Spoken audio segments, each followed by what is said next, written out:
Qo'shnilar, podyezdda dollar tushib qolibdi. Kimiga bu dollar? Ha? Yozib yuboringlar. Voy qo'shni meniki qattiq tushirib qo'ygan ekanman deb o'ylab yotdim. Rahmat kattakon. Qo'shni meni pulim 43 ta dollar, 27tasiga qizil ruchka bilan yozilgan joyi bor. Kiryapman. Qanaqasiga sizlarning pulinglar bo'ladi? U meni pulim qo'shni, meni pulim. Hozir podyezddan chiqdim. Mana qaytyapman. Meniki tushib qolgan, meniki. Qo'shnilarimcha hazilkashda bu meni pulim, meniki hazillashyapti. Kimga bermay boryapman mana. Qo'shni u meni pulim edi. Qaytadan tushirib qo'ydim. Kechagina hojam berdilar. O'sha yerda to'xtab turing, hozir borib olaman.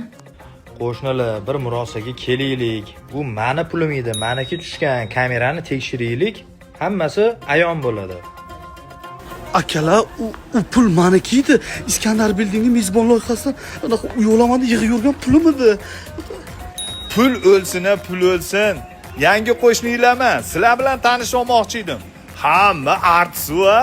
Ya, videoyini olib bo'ldingmi? Olgandan keyin qaytarib berishni ham bilmaysan, pulni to'g'ri julasan endi. Keyin pulda ekan bu. Pul kimnikiligini bildinglar. Qo'shnilarga jo'natib qo'yamiz bu videoni. Hola